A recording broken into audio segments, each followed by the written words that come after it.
Hey, how's it going, guys? Today I'm going to be throwing a temperature gauge on my 2016 YXZ.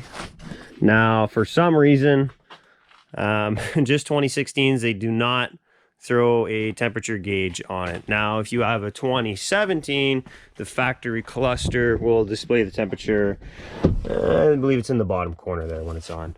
But if you're got a 2016, you're kind of out of luck for that. So the easiest thing to do would be just put a 2017 cluster in it, which I didn't know until I bought this this gauge. But this one was a lot cheaper, and I spent all my money on this turbo kit that's going to be going on in the next video. So, we'll see what happens. So this is a Trail Tech gauge. It's very simple gauge. It has a fin sensor. So now if you are going to buy this gauge, you need a 7mm fin sensor.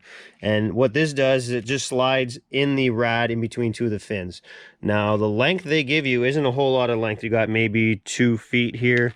So I'm really hoping that it'll reach the rad. My plan is to probably kind of put it in the top corner of the rad, which I didn't really want to put it there, but kind of limited to the length. Put it in the top corner of the rad and try to run it through and mount it somewhere to the bottom right of that gauge cluster. So I'm going to throw this in and see how it goes. When we're done, I'm going to run it. I'm going to throw a temperature gun on the rad, infrared temperature gun on the rad, to confirm that the gauge itself and the sensor is reading the correct temperature, because I've heard some people saying there's a very large variance in temperature of what it actually is and what this is reading. So we're going to find that out. Anyways, give me a minute and we'll see how this install goes. All right, so we got the gauge put in. It's very simple. So I actually ended up having enough wire to get the gauge right here. Now, if you want to bolt the gauge, it would actually be nicer to put it up here. You can't use a double-sided tape like I did to fit here, because there's not a nice flat surface. You'll hit the edge of the gauge cluster itself, and I don't really want to hammer holes in it, so I'm fine with that there with the sticky tape. So there's enough room. Put this cover back on, but in behind this cover there's a little rubber flap on the firewall, so you can just run your lead through the flap on the firewall, and it's got enough room to come down. And I don't know if you can see, but this lead right here, that is the sensor. And you can kind of see in the corner, the sensor just goes in between two fins. All you do is push it in. There's a little paste they give you to put on it when you put it in the rad. So you put the paste on, you put it in the rad, and that's it. So I'm going to grab a temp gun. Actually, I got it on me now.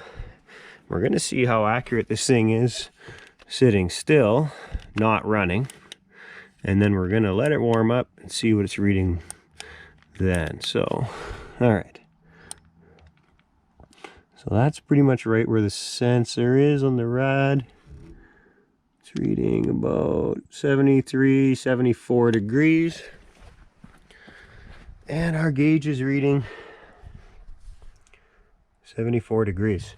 So I'll come back in a minute. I'm going to start it, let this thing warm up, make sure the temperature stays consistent as it gets hot, and see you in a minute. All right, so we got the sensor in. Let it idle for a couple minutes now, about 5 minutes. So we're going to check it, see what the temperature is with the temp gun compared to the gauge.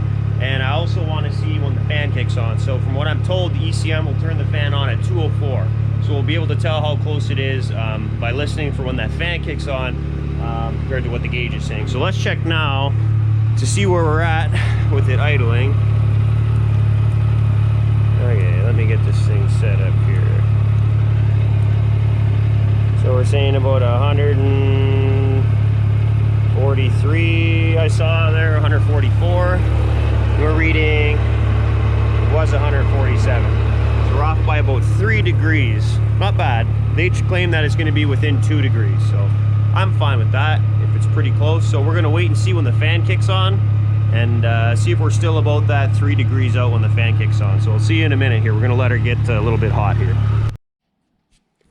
Well, guys, bad news. I was sitting here trying to get her up to temp, and it wouldn't get up to temp. And then I noticed it would hit about 183, 184 degrees, and then it would start dropping to 180. So I pulled that blue hood piece back off and watched the fan, and sure enough, fan's kicking on at 183, 184 on the gauge. I moved the sensor to a few different spots in the rad, because with the temp gun, it seems like there's a slight variance in temperature. But regardless of where I move it, it's the same thing every time. 183, 184 on the gauge, fan kicks on. So the gauge is in fact off by 20 degrees, which kind of sucks actually. But at least now, really trying to look at the bright side here, at least now I know what the temperature is, right? So like I can look at the gauge and do simple math here, add 20 degrees, that's what it actually is. So at least I have some sort of reference now of what the temperature is, other than completely having not a clue where it is with no temp gauge.